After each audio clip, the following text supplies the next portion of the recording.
Hi everyone, my name's Katharine Orton and I'm the author of Nevertell, and today I would like to read you the first chapter of my latest book called Glassheart. Now Glassheart is set just after the Second World War, and it's about a girl called Nona who travels around the country with her uncle, repairing stained glass windows in places that have been bombed. And it's this job that takes them to this strange, lonely place in Dartmoor, where Nona soon realises that her uncle has been bewitched. And from there, Nona becomes completely entangled in this world of magic and of spirits. So if you're ready, I'll read you chapter 1.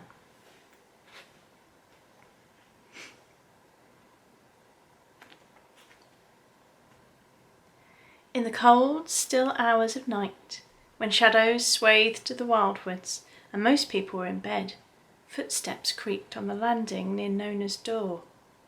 She froze at her desk, pencil poised above her sketchbook, heart in mouth. Her wide, dark eyes glittered by the light of a faltering candle. This is what she'd been waiting for, the reason she'd stayed awake all this time. Yet the sound still chilled her blood. She held her breath and listened. A fox shrieked from the Wiltshire wilds beyond her window, its cry so human and eerie that it made Nona's skin prickle. There'd been foxes in London, where she was born and had lived, of course, but there they were more likely to rattle the dustbins than to howl in that terrible, mournful way. That's not what she was listening for, though. The floorboards creaked again, closer this time. Nona snuffed the candle with quick fingertips.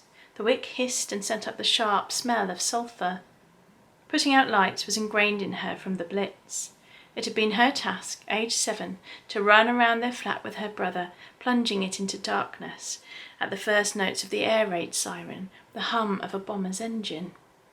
Even in the years since the war had ended, dimming lights whenever she heard something strange or out of place was more of a reflex than ever. Now it included any sudden sound, the backfiring of a motorbike, yelling voices, or footsteps. The candle's glow had brought out the gold in Nona's wild brown hair. Now the moonlight picked out the silver of the slim scar that ran down the length of one cheek. A slender shadow slipped under the crack below her bedroom door. It grew bigger, sliding across the unvarnished boards from one side to the other. "Uncle Anthony, is that you?" she wanted to call out, but the words stuck fast in her throat, frozen there. She was almost certain it was him, almost, and yet the tread sounded different somehow, heavier. What if it was an intruder come to rob their downstairs workshop? A shiver ran through her at the thought. The lead and solder they kept down there for the making of stained glass windows would fetch a good price on the black market. Nona decided it was best to stay quiet. If she called out and it was Uncle Anthony, she might never discover why he'd been creeping around in the night so often lately. The shadow withdrew across Nona's floor and the footsteps passed her room, heading towards the stairs. That meant the person must have come from Uncle's room, just across the landing, so it had to be him, didn't it? She channeled a slow, deep breath to calm her nerves. Besides, why would a thief be up here where the lead and solder wasn't?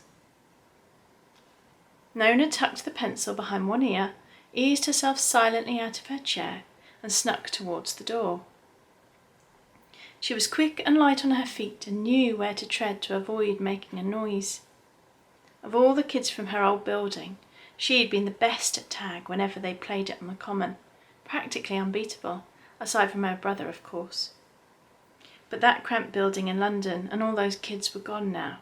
Everyone was, except for Nona. Once at her bedroom door, Nona timed the opening of it with a steady thud and creak of footfall. She peered into the dimly lit hallway. Moonlight shone through the small, curtainless window above the stairs, made from a hodgepodge of glass offcuts.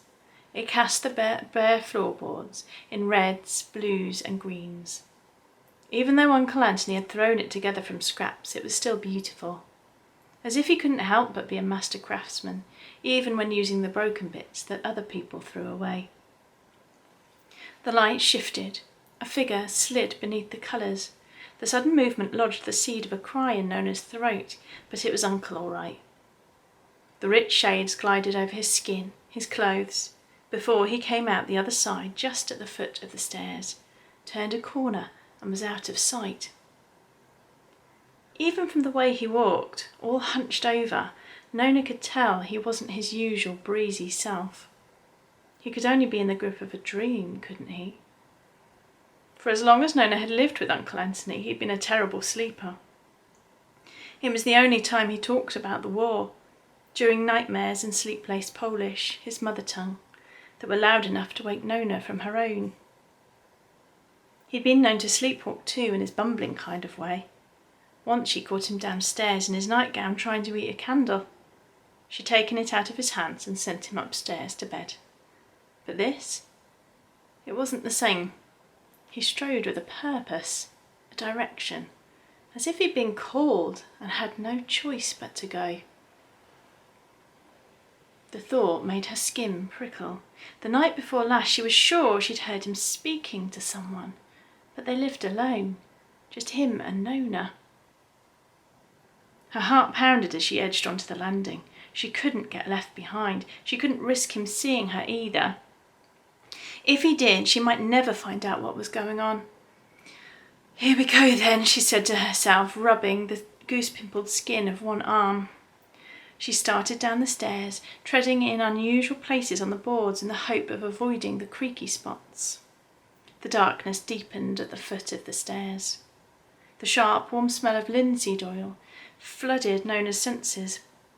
Everything smelled of the thick golden oil down here, because it was the main ingredient in the cement for their stained glass window making, to keep the mixture nice and runny. It was one of those scents that seeped into everything and lingered, even and especially on a person's skin. Outside, the wind picked up, moaning through the nearby woods and causing thuds and whistles in the old draughty house. A flood of coolness stroked the back of Nona's neck as she squinted into the dark, but her eyes hadn't adjusted yet. She couldn't see her uncle now at all. Until a lamp flicked on in the tiny, cluttered painting room, a dozen paces across the length of the workshop. Her uncle was inside it already. Any minute he would shut the door, then Nona wouldn't find out what he was up to. No, no, no, no, she moaned to herself. She'd never make it in time.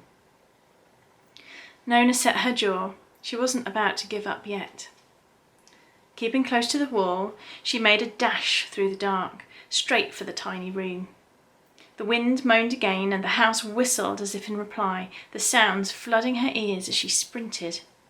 Uncle Anthony shuffled away from the desk lamp he'd lit and turned towards the door, towards her. She froze on tiptoes, bent at the waist, her arms thrust out for balance.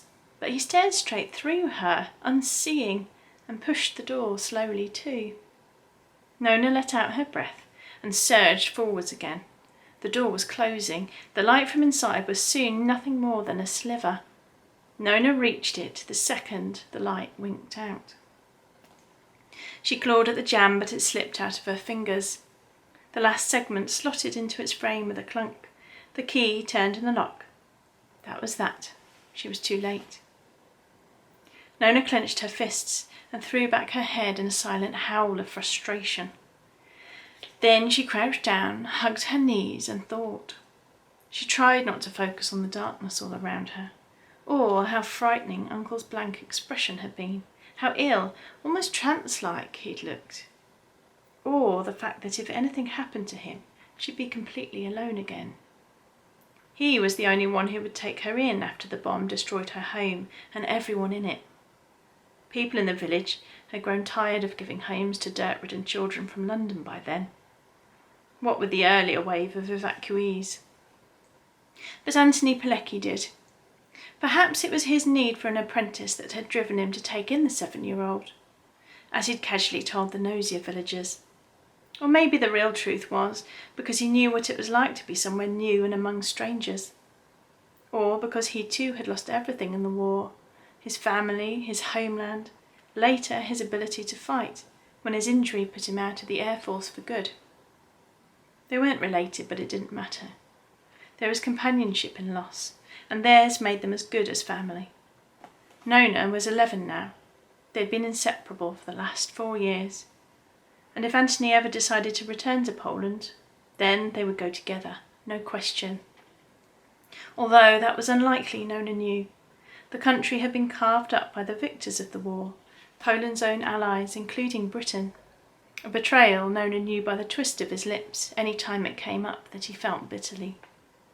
She could read him now, from the smallest flinch to the ghost of a wink, just as he could read her. Beyond the door came more shuffling, her uncle moving around, and then his voice, usually warm and calm, now low and dark, mumbled, yet apparently in conversation. "Of course, we leave as soon as possible," she managed to catch. The rest was too hard to hear.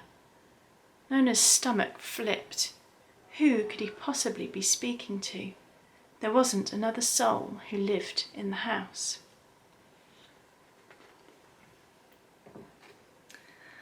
I hope you enjoyed chapter 1 of Glassheart. Thanks for listening. Bye-bye.